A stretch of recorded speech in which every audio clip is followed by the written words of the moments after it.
Today, we're talking about the new book Trans with the author Helen Joyce. I'm Iain Martin, editor of Reaction. If you're not a subscriber to Reaction on YouTube, you just hit the subscribe button. You can also listen to this on our podcast and also visit the main site and become a subscriber. Now, Helen Joyce has written this fascinating book, Trans, When Ideology Meets Reality, which came out in July. Helen is the Britain editor at the Economist, and thank you very much for joining us. Tell us, and you explain this in the introduction to the book, but tell us where the book came from. Why did you feel now that this book on this very difficult, controversial topic is necessary? I mean, Iain, you're a journalist, so you've answered the question as you've asked it. It's very controversial. So when there are topics that everybody is shying away from, that should tell any decent journalist that they should look at it harder. I stumbled into the topic in 2018 just by a chance request from a commissioning editor. And the thing that astounded me about it more than anything else was this silencing, this approach totally unlike anything else I've come across in a fairly long journalistic career at this point. And, I've written about highly controversial topics like doctor-assisted dying, paedophilia. I was a foreign correspondent in Brazil for a while, and I had to write about political corruption, gang murders, the deforestation of the Amazon. And never before did I experience this approach where simply asking a polite, reasonable question of an appropriate person in clear language led to me being, treated like I was a neo-Nazi, that I was a fascist, that I wanted trans people to die, that I was just completely outside the pale. So that was what intrigued me, in fact. And the more I looked, the more I became convinced that there was a serious problem, and that problem is not trans people. As you know, because you've read the book, in the introduction, I say, this is a book about an idea. And that idea is one that is disagreed with vehemently by plenty of trans-identified people. It's the idea that what makes you a man or a woman is solely what you say about yourself, that bodies are now passé, that we aren't even born male and female. Some people really say this. They say sex is a spectrum, or that sex cannot be differentiated from gender, which is some sort of social construct. So the more I looked, the more I realized that this idea that dissolves reality and puts an ideology in its place was something that was very harmful for a lot of people. And I mean, in public policy terms, I don't mean that trans people themselves are harmful. I mean the way that they're insisting the world, and by they I mean the trans activists, not trans people, the way they're insisting the world be reworked to include this ideology, the end of single-sex spaces, male people competing in female sports, male rapists in women's prisons, children being medicalized when they're gender non-conforming. The more I realized that there was something here that we all are concerned about. This is not an issue that's just to do with trans people. It's all of us. So where does this come from? What are the historical roots of this movement that you describe in the book? What are the origins? I mean, hard to summarize, but the usual analogy is a perfect storm, isn't it? We arrived at this moment a sort of century after doctors in Germany, in fact, had started to try to reshape these very rare people that they would find who felt strongly that they were really meant to be the opposite sex, to reshape their bodies to look a bit more like that of the opposite sex. And so there's that medical movement. And then around the 1990s, it kind of joined streams with big changes in academia and in politics. So in academia, things were taking the postmodernist turn, as they say, shifting away from thinking that there is some reality behind the discourse, and that discourse is what creates reality, that the words we use have a power beyond beyond anything else, really, that it's not just that words describe reality and partly shape our social realities, they are reality.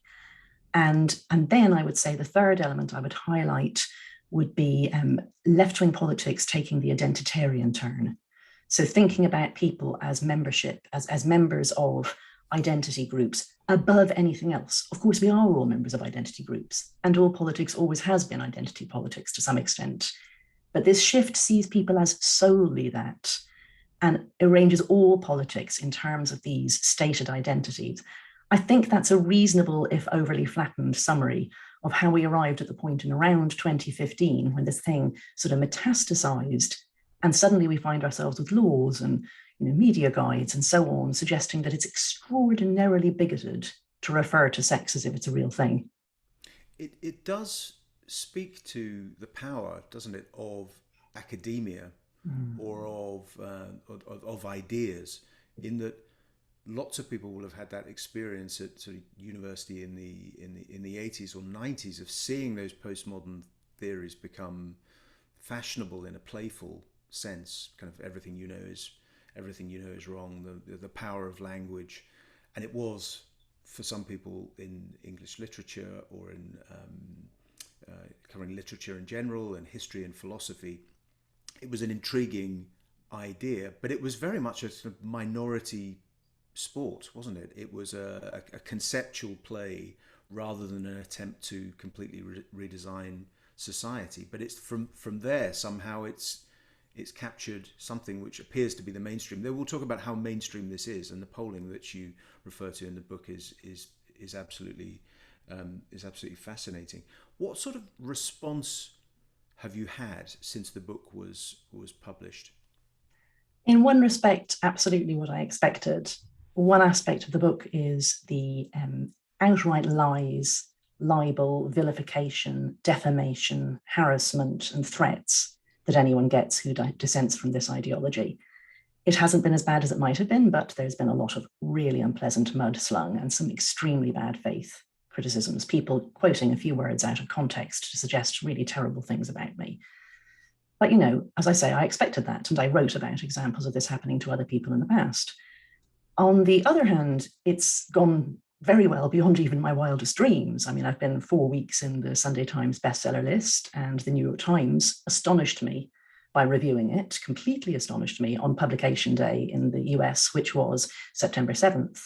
I had no idea that was coming. They're very good at keeping their secrets so that authors can't in any respect try to influence reviews. And it was a quite positive review. There were some criticisms which were well taken, but overall it really said it was worth reading. And since the New York Times is the sort of quintessential example of, I think, all of the trends that we've discussed, that's where these graduates who come out of university convinced that reality is discourse, and absolutely focused on their version of social justice above everything, and who think that what journalists are meant to do isn't nose around the place and find stuff out and so on anymore, but actually to be activists and to tell stories that move the world closer to the version of the world they want, and not by uncovering bad things, which is the way we always did it, but by basically giving an incredibly one-sided version of what's happening because that's the right side. So yeah, it's been really positive. I've had lots of people say very nice things about it, and every journalist wants a big story, and every journalist quite likes a story where nobody else is doing it. So there are other books starting to come out, and a few before mine, but not a journalistic one until now. I think there's going to be a lot more, by the way. Yeah, I mean, J.K. Rowling in, I think it was 2018, got involved, and you refer to that. It was a very brave thing that she did, but the intensity of the attacks on her, almost beyond, well, certainly beyond reason, and there was a feeling of a witch hunt about so it's far beyond reason, because the point is it isn't about reason. As I slowly realized when I was writing the book, this particular sort of social justice identitarian movement doesn't see any of the benefits of free speech that people of our generation would have thought were foundational, in fact, and foundational to journalism and to academia. So they're not really very interested in testing ideas or in finding ways for people who disagree with each other to coexist comfortably. They believe that they found the truth, and if discourse creates reality, then it's essential to silence people who say things you don't like. They regard that as an actively good thing to do. Even if you threaten people, it's good. Even if you have to get people sacked, it's good, because you're remaking the world. You're remaking the world with words. And so words are invested with this intense power. So when J.K. Rowling is saying something, she is making a reality. Of course, that's partly true. I know that. We're social animals. But they see only that. And they don't see it as a call to themselves to tighten up their arguments or to try to consider whether she has a point. They just see the need to silence her. And of course, she's extremely powerful. She's probably the world's most popular author, extremely rich. It's hard to silence her. Her publishers aren't going to drop her. So they had to be vicious. To what extent do you think is the impulse, the campaign, is it, to what extent is it religious, or religious in character, a replacement for religious? I've been reading a lot recently about nonconformism and the politics of that period, and a belief that they were sort of breaking with a corrupt, a world that had become corrupt, and that they were creating something pure, and that, as you say, they had discovered the truth. There are parallels, aren't there? I'm not comparing it to a major global religion, but possibly with religious sects or breakaway movements, just in terms of how they behave, yes, and talk about other people. I mean, it's quite cultish. I found a book it's called it's totalism in under Mao. I forget the exact title, but it was the word, Robert J. Lifton, he created the word totalism. And he's the author who created the phrase thought terminating cliche. He looks at the way that language that's enforced in social groups can be used to direct people's minds away from dangerous thoughts in a very cultish manner. You know, so the policeman can't be outside you in a cult. The policeman has to be inside you. So as soon as you find yourself veering towards a point where you might say, gosh, that actually sounds quite sensible, I don't maybe think it's a great idea to sterilize children who are gender non-conforming, something has to step in and stop you. And what that thing is mantras. So the thought terminating cliche is a thing that you say to yourself that's the start and end of any conversation in Lifton's term.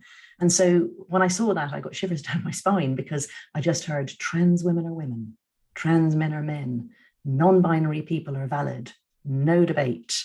So it sounds like a liturgy, but it's more specifically a mantra, and it's being said to soothe and quiet one's own mind, which is the way that cultish religions behave.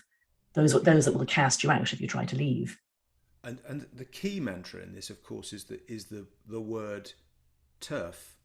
Can you explain to people where that comes from, the origins, what it means, sure, how it's used, and also is it a misogynistic term? So it stands for trans exclusionary radical feminist. And first of all, radical feminism is a specific strain in feminism. It just doesn't just mean like super feminist.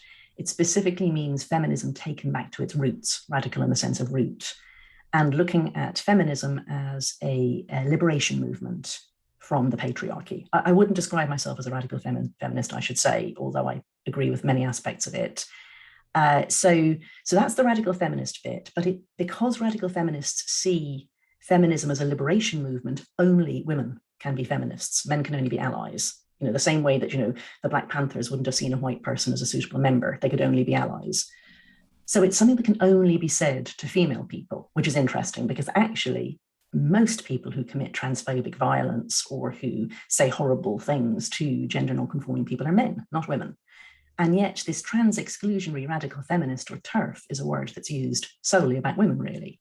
So the trans exclusionary bit, I think they're deliberately playing on the fact that people will hear it and think that these nasty cows are trying to keep trans people out of safe housing or healthcare or life, basically. Actually, they're just saying you're trans doesn't admit you to the opposite sex class. So your statement does not change your sex. That's the exclusionary bit.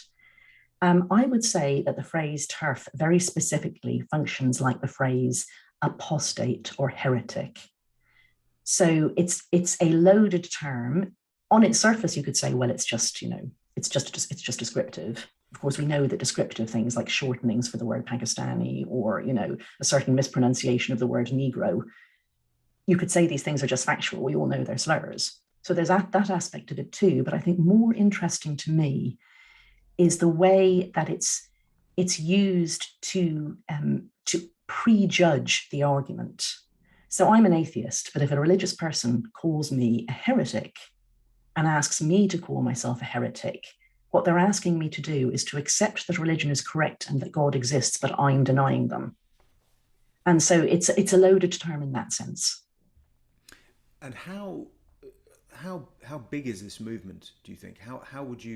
Is it possible to quantify trans activism? Because I suppose there's there's the activist part of it, and then there's the support network and parts of social media, and younger voters, where those ideas are popular. How big is it?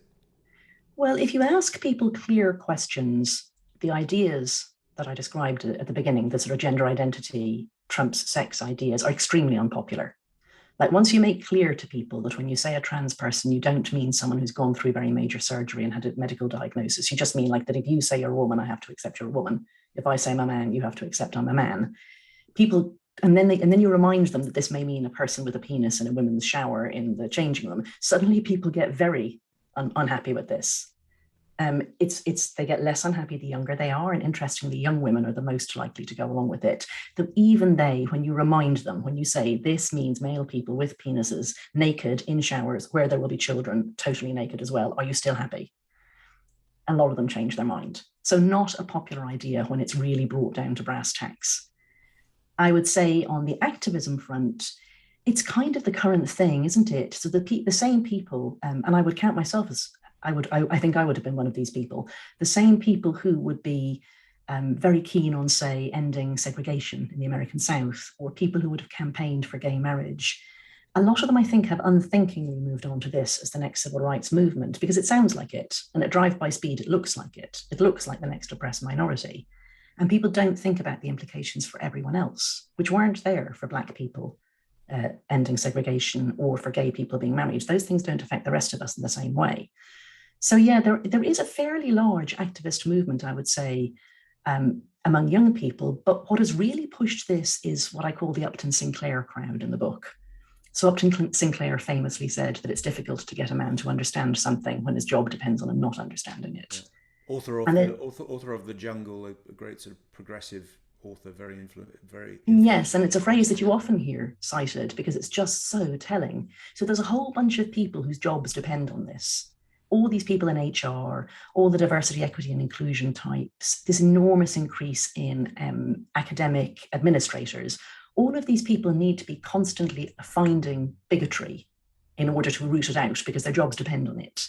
And I would say that big companies are also quite keen on this because it's a very performative, low-cost sort of social activism that they can just, rainbow wash things. They can just stick, an all gender sign on the women's bathrooms, and, nobody suffers except the women, who now have nowhere they can go, that they're private.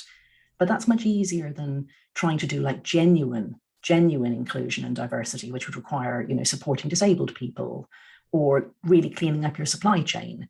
So yeah, I think there's this confluence of people for whom this is a very handy job creation scheme, and big companies that are all for it because it doesn't actually require them to change anything and yet makes them look good.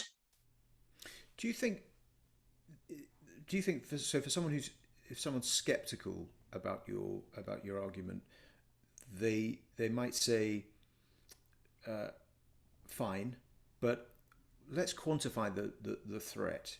Is there actually a threat to women's spaces and sex-based rights when the numbers of trans people are so low?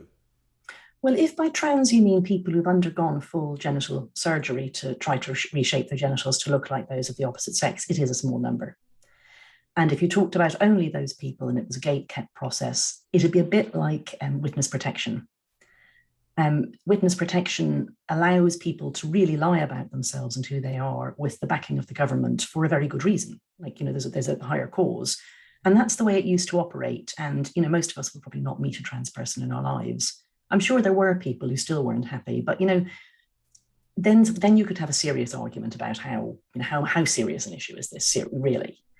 But now it's just self-declaration. And since, I just keep saying this, you could be a woman. I can't say. I'm meant to ask you your pronouns when I meet you to check whether you're a woman or a man or non-binary or gender fluid or a demi-boy or, there's hundreds of these identities. I'm not meant to be able to tell. Then I can't tell anybody. I can't tell if somebody who's in a changing room or entering sports or, whatever is meant to be there. So suddenly you just don't have any single sex spaces. And moreover, if you say that what makes you a man or a woman is what you say about yourself, people say, well, what am I meant to say about myself? And straight away you end up at stereotypes. So there's now education for which pretty much every child in every school in Britain, private or public, is being told all of this stuff. And what it ends with, what children hear, and I've really looked at the educational materials, what they are told and what they will hear is that stereotypes are what make you a boy or a girl. So a little boy who's on his way to being a gay man, there's a strong link between being gender non-conforming in early childhood and growing up to be gay. That little boy is likely at 5 or 6 or 7, precisely when he just doesn't like rough and tumble games and all his friends are girls, and he's starting to maybe think, why am I a bit different from the other boys? He's been given the answer, it's because really you're a girl inside. And that puts these children on the path to sterility, major medicalization, when they could just grow up to be fine, just fine. Gender non-conforming people, probably gay, who cares? It's fine, they're healthy. So yeah, it affects all of us. And that's why I come back to the thing, this is not about trans people. It's about the idea, which screws up everything. Why do you think it is, and you may have just answered the question there just in terms of education, but is there something broader going on? Why is it that so many teenagers, particularly girls at the moment, are expressing, it's described as gender dysphoria, and seeking to transition? Why that gender imbalance? So that's a very recent thing. It's only happened in about the last decade. Like until around 2011, there weren't many children seen by gender clinics at all, and most of those who were seen were very young, highly gender non-conforming boys. And the research, at least a dozen studies in different places over decades, showed that if you didn't encourage these children to believe they really were members of the opposite sex, most of them would desist. They decided that they were fine with the sex that they had, usually on the onset of puberty or just before or after. So that was the historical situation for children. And then sometime around 2015, the chart would show this steady, tiny number, maybe creeping up a bit, of little kids, and then whoosh, along came teenage girls in large numbers. So I think you have to understand about teenage girls that they're the ones who spent a lot of time on Tumblr before Tumblr got cleaned up. And they also picked up a bunch of other things there. Tumblr used to be very, very lax on self-harming and on encouraging anorexia and eating disorders. So there were all these communities where girls were teaching each other incredibly disordered behavior. And gender was one of the things, of the kids I talked to who had desisted, the detransitioners I talked to who were in their late teens and 20s, they all cited Tumblr. They said that, you went there and, you were maybe a bit unhappy, you felt uneasy in your body. Teenage girls tend to. You maybe don't like being early sexualized by men, like if your breasts grew early or something. You maybe don't like periods. You think you're fat. You might have self-harmed. You might have become anorexic. But actually, you land at this idea that the reason you feel so uncomfortable as a girl and so unattracted by the stereotyped and pigeonholed version of girlhood that we have, that means you're probably a boy. And so off they went. It was, the role of fashion and contagion in mental syndromes cannot be overestimated. Where does this end, do you think, in terms of public policy? Because watching, you mentioned detransitioning there, and obviously there have been some very important, famous court cases, and things seem to be shifting in that direction. But does this end with a public inquiry? I keep reading some of the stuff, thinking, in 5 to 10 years' time, a government is going to have to hold an inquiry and explain why these theories were allowed to take over public policy for the best part of a decade and longer. And presumably some of the people involved will be due compensation as well. Is that how it plays out, do you think? Maybe here. I would say that in the States, I'm very worried that I think they're going to paint themselves into another public policy corner, which America is very good at. Like if you think of gun control and healthcare, America left these things so long that it got itself into a situation that it couldn't get itself out in the same way that other rich countries could. Like you're never going to get rid of guns in America now, and the healthcare is twice as expensive as everywhere else, which means that really having comprehensive healthcare for everybody is just unbelievably expensive. America is where all of this started, in particular on the left wing in America, so blue states, and at the federal government level, and in American corporations and nonprofits. I think America could end up in a place where they have basically abolished recognition of sex in law, and that it's very hard to see a way back, because once you give people something and you call it a right, it's hard to take it away. I don't think it's a right for male people to go into female spaces. I just don't think that's a human right. But if you said it is and you've given it to them, it's hard to take it back. So that's America. We're the sort of next level. We got infected from America via academia, large corporations, and NGOs, because America is the globally dominant culture. And those places are now very entrenched. And I think some of them are going to have to fall. I would point to Stonewall in particular. On this, it's extremely malign, its influence. Via its diversity champions scheme, it makes companies go down this crazy direction. Like to be called a diversity champion, you have to really destroy women's rights. And I don't see how we get out of it without taking down some really malign actors. I hope that we have something like a public inquiry. I mean, there are kids and people who are going to be due compensation, but one of the difficulties with relying on the medical route, like suing a bunch of people good and hard in order to encourage other people, is that it's very hard to sue somebody for medical malpractice who is following international best practice. And there is this awful organization, WPATH, that is the World Professional Association for Transgender Health. It's really very activist. And its guidelines do say, the correct treatment for kids who say that they feel like members of the opposite sex is immediately say they are members of the opposite sex, change their pronouns and dress, put them on puberty blockers, send them towards life as a sterile trans adult. So, doctors here could say following orders, Gov. That was the international best standards. I would point to the schools, though, as crucial in all of this, because in one respect, they are indoctrinating the next generation. In the other, inside that, there's something useful, which is that so much of this has been driven by fashion, and nothing's fashionable if your teachers are telling you. So a lot of these trans-identified kids latched onto it as a way to rebel and a way to express difference, if you've been told this stuff since you were 4. So that's a long answer because I can't quite, there's different strands to it. And what specific policy changes would you like to see? How should this complex, difficult subject be handled in practical terms? So I don't know that it is that complex, and actually British law is pretty good as it is. I would just like to see the Equality Act properly applied. So that's the 2010 law that swept up probably about 100 laws against discrimination in one way or the other in employment and provision of services. It created 9 protected classes, one of which is sex, meaning male or female, really meaning the proper meaning of the word, and another of which is gender reassignment, which is seeking to present yourself as something other than your natal sex, short version. But neither of those trumps the other. None of the protected characteristics trump others. And if you are overly protective or supportive of one, you may be committing indirect discrimination against another. And if equality lawyers do their job properly, and public bodies, which are meant to have a public sector equality duty, do their job properly, then you must protect both women's sex-based rights, privacy, safety, fair competition in sports, the right to request somebody of the same sex in intimate situations such as care and medicine. And you must protect trans people from being bullied or harassed or sacked or denied healthcare or housing. Those things are not incompatible, and the law was set up to do both of those things. And then there's this separate issue of healthcare and the guidance for dealing with children.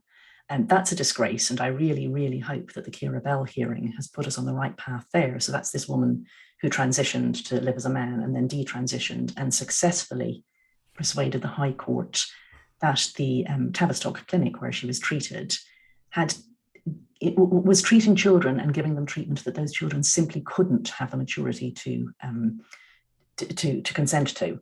So if that ruling stands, I think on healthcare, we'd be pretty much sorted. Speaking of the law, of course, it looks as though the law, subject to votes in the Scottish Parliament, as though the law is about to change at Holyrood, and there's a big campaign building there.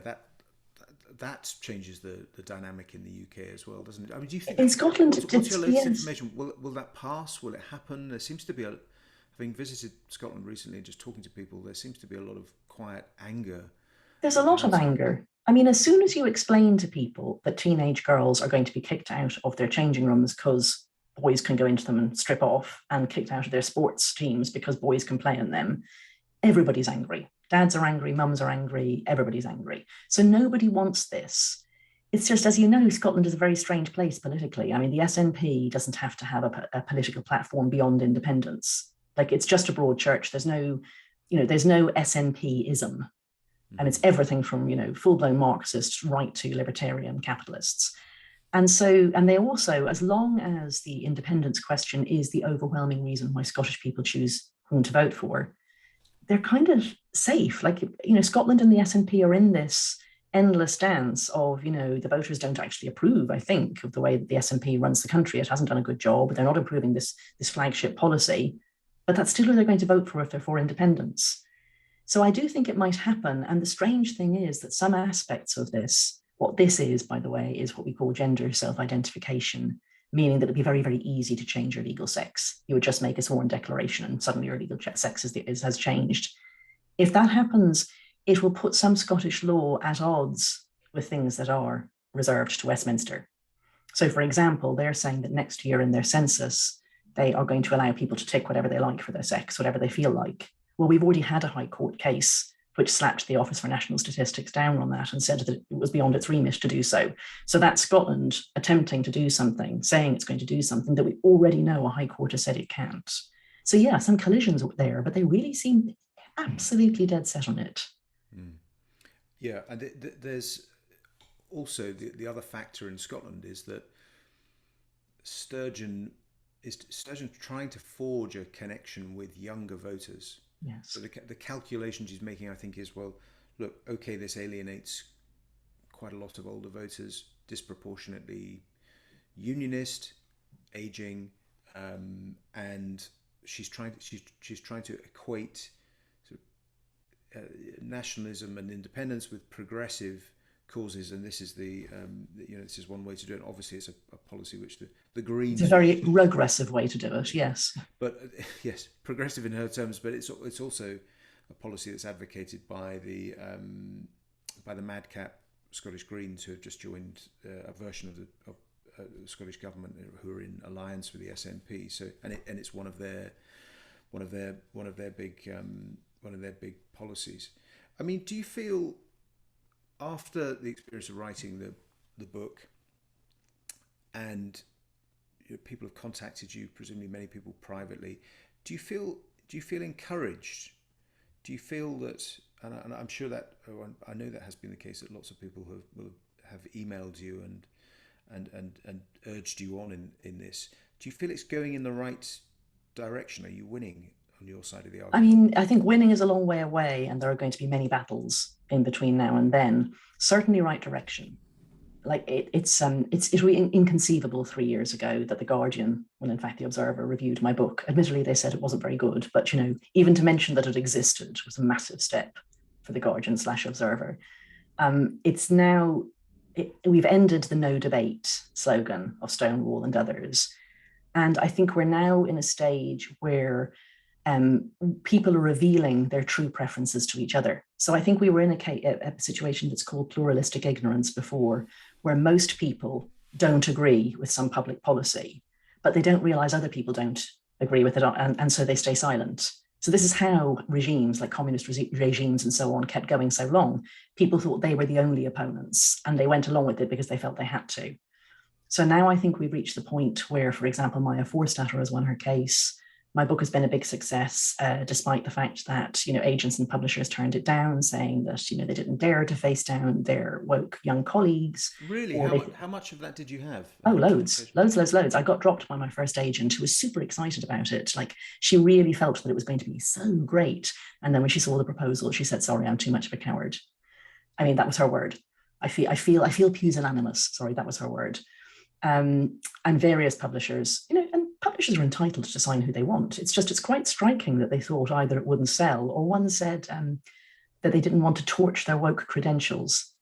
So that was a very telling phrase, wasn't it? Yeah. And I've been told that some of the book proposals that are out by other feminist women were waiting to see how my book did. So it's going to make it easier to get articles, to get other books. I'm breaking through the determination, sorry. I'm breaking through the determination not to have me on broadcast media, which has been quite noticeable. Yeah. Well, that's a great phrase to end on.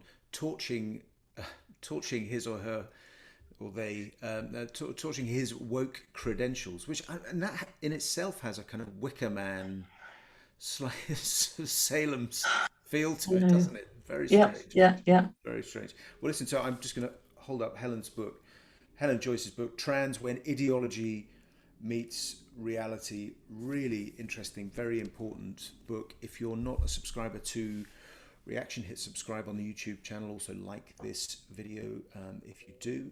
And also visit the main website where you can become a subscriber. You get my daily, you get the team's daily email, and you get my weekly newsletter on politics and economics and culture and all that stuff. So until next time, thank you for joining us, and thank you very much, Helen Joyce. Thank you so much, Iain.